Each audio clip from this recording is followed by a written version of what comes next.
Guess what? This is Law & Order SVU Season 2, Episode 21. This is Season 2 finale. Scourge. Scourge? We open up and there's a fancy couple leaving a play that the wife did not enjoy, honey. Suddenly, some dude runs out right into the husband. Watch where you're going, you drunken fool! Honey, what's on your coat? It's bloody handprints. Do you smell something? They go around into the alley that the guy just ran out of, and it's all on fire. We jump to Stabler getting filled in at the crime scene, and there is a frantic energy all over the place this whole episode. We found the perp's coat. He threw it in like some garbage can. They're gonna collect that dude's coat too, and then he's gonna help them develop a sketch with a sketch artist. No ID on the victim yet, but Benson says one of the precinct cops recognizes her as a sex worker. A nasally firefighter named Malloy tells Benson and Stabler that the perp piled a bunch of garbage onto the Vic before he set it on fire. If our house wasn't around the corner, she would have been well done on both sides. Emmy Warner is down with the Vic. Genitals were mutilated and fluid was present. The good news-ish is that all the burns were post-mortem. Benson's like, how can you tell? Well, he slit her throat to the spine and filleted her torso from neck to genitals. There's no way she could have lived through that. Ooh, butchered and barbecued. Come on, guys. So Benson and Stabler are out canvassing, and the peanut vendor says, yeah, at about 10:30, some dude came bouncing off the trash cans like a pinball. Then he got into a cab with either a Y or a V in the license plate. He didn't recognize that dude. But the sex worker, yeah, he knew her. She picked him up coming out of the souvenir shop, and they headed to that alley. Just then,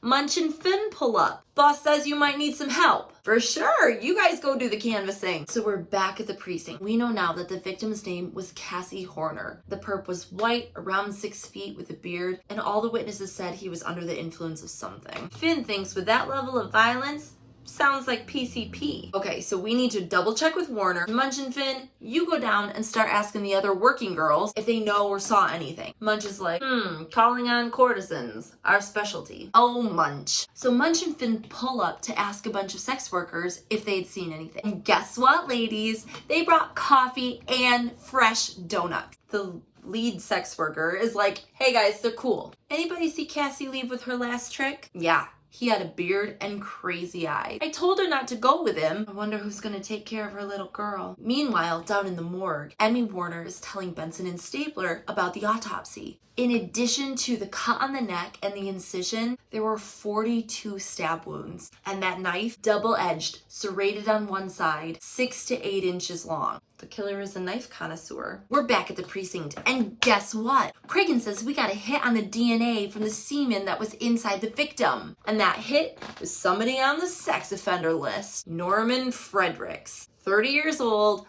on parole for rape. This guy could be dangerous, so we're gonna send Munch and Finn down for backup. Benson and Stabler show up to this guy's job, and the construction site boss is like, hey Norm, it's the police. Norm looks over, starts running. Cue the chase scene music. And they're running. Head him off with the car, and Benson and Stabler take him down. Such a good team. Norman Fredericks, you're under arrest for murder. Murder? So when they get him in the interrogation room, he's like, all I did was pick up a whore. Is that so wrong? Well, that's a parole violation for one.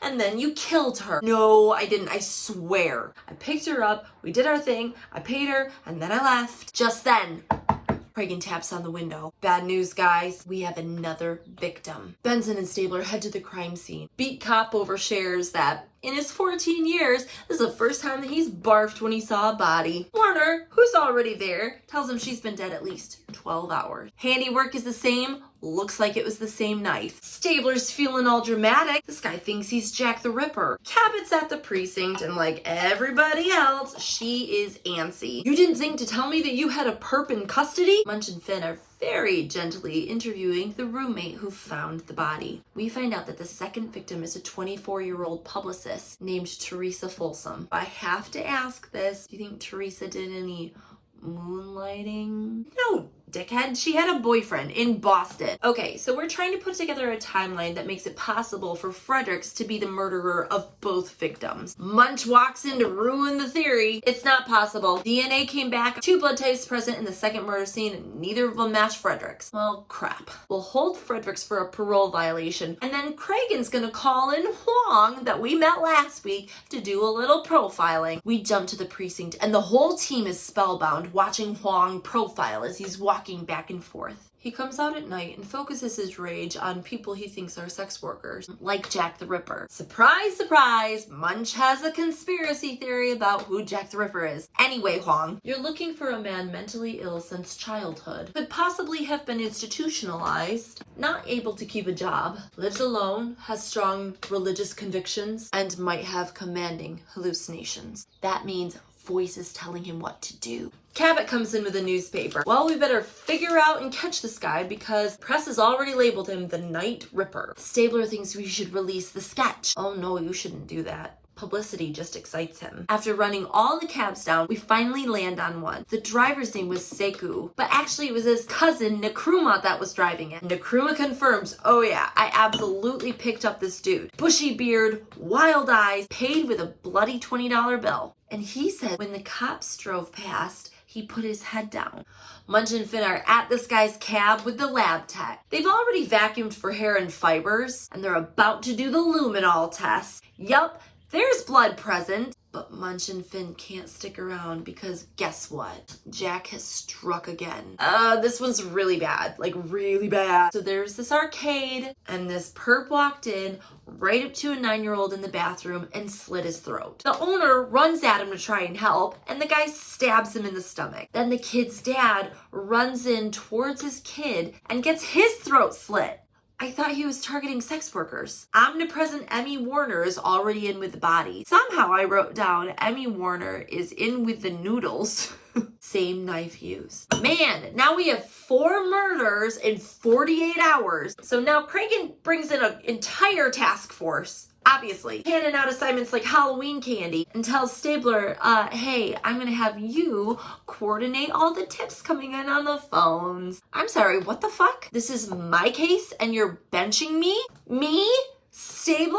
Fragile Stabler? Listen, buddy, I need somebody I can trust while I'm tap dancing for the bosses. Nobody sweats the details like you. Oh, that's all he needed was a little compliment. And as the whole team, minus Stabler, is walking out to do some mass canvassing, Cragen says, hold the phone, wait! Right now, there's a disturbance in Washington Square Park. Yeah, a suspect in the murders is being held captive by civilians. What? So the public has gone completely batshit, and they think they have the perk. It's some bald guy with no beard, and he's black, so he does not fit the profile at all. We take care of that conundrum, and we're back at the precinct. Benson is too pissed to sleep, so she jumps in to help Stabler go through all these tips. 3 papers later, she's like, here's a tip. Someone gave this dude a check with bloody fingerprints on it. They head down and grab the check. Sure enough, bloody fingerprints. The name on the check was Paula Varney. They head over to Paula Varney's house and she said that she made that check out to her husband. He doesn't live with her. They're separated. He started having some medical problems a couple years ago. They show her the sketch. Mrs. Varney, is this a picture of your husband? Oh my God, yes. Did he do something wrong? Did he hurt somebody? Yeah, you could say that. They head over to the church where Paula says that her husband Daniel is employed. Daniel's mopping the floors. Daniel, we're the police. He immediately starts wigging out. His avenging angels are here to judge me. I served him and cleansed them in their own blood. Whoa, no. We're here to help you, man. Stabler is quietly walking behind him. Then he pulls out the knife. Benson's trying to de-escalate, saying the Lord's Prayer with him. Stabler tackles him to the ground. Benson kicks the knife out of his hand. So you'd think it's case closed, right? No. They have Daniel in an interrogation room. He's struggling, but he tells her he had no choice. The angels came to him and told him to cleanse those people. And then we zoom in. You have to kill me. I can't take any more pain. We jump to the court scene where Daniel is obviously getting charged with first-degree murder. The judge says like a sentence and Daniel's like, are you God? Obviously they're pleading not guilty by reason of mental defect. And they're doing all the normal bail talk. And then all of a sudden Daniel screams, grabs and double punches his lawyer right to the ground. You can't judge me! Whole courtroom's freaking out. Mrs. Varney is apologizing and saying he can't help it, he's sick. When they're leaving the courtroom, Mrs. Varney runs after Cabot, begs and pleads not to give him the death penalty. Varney's lawyer, with a big old bandage on his head, agrees. Yeah, this dude belongs in a psych ward for sure. But Cabot is unmoved. That's for a jury to decide. So Cabot and the other lawyer are looking in and watching Huang talk to Varney. Varney tells Huang God told him to do it, but the Bible says thou shalt not kill. He told me to get rid of the evil. And a 9-year-old little boy was evil? The video game put evil thoughts in his head. I didn't want to kill a little boy. I had to. Cabot's like... After the interview, Huang catches up with Cabot. No, bitch. He definitely cannot go to trial. He is for sure not competent. He clearly knew what he was doing was wrong. He threw his coat out. He ducked when the cops came around. Huang thinks it's organic dementia. Do you know what kind of pressure I'm under to nail somebody for this shit? He kills 4 people. He scares the hell out of the city. Everybody wants justice. Fine. What can we do? You need to get his medical records, and then we need to do a full exam. And when they do, guess what they find out? Tell him, Dr. Huang! Varney suffers from advanced syphilis. Holy shit, syphilis. This dude's brain is Swiss cheese. He's so far gone, it's already a death sentence. Huang gets a little sassy. This should make you happy, Cabot, since you wanted to kill him so bad. What? So Benson sits down with Paula Varney. You were right, man. He couldn't control himself. He has syphilis. But don't worry, you don't have it because it's so advanced that he probably got it long before he met you, which means it was past the point of being contagious. How the fuck can nobody catch this? He had medical appointments. He went for a physical for life insurance. Life insurance, you say? How much did you get? We didn't.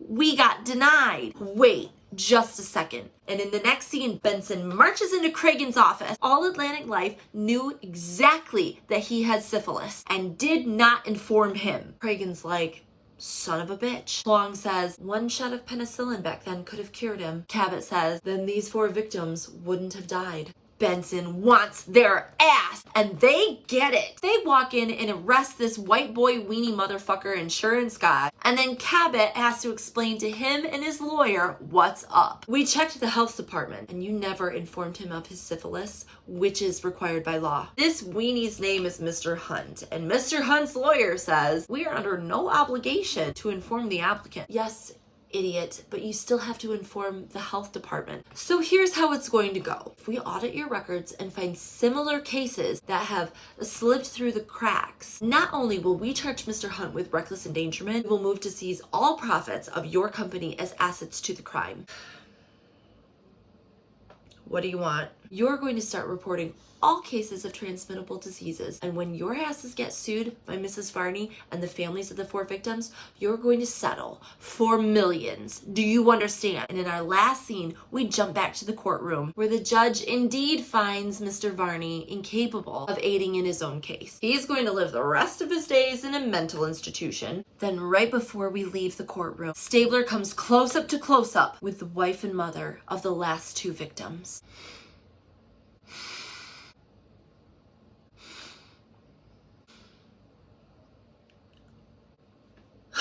Well, that was weird. And that was Law & Order SVU Season 2 Finale, Episode 21.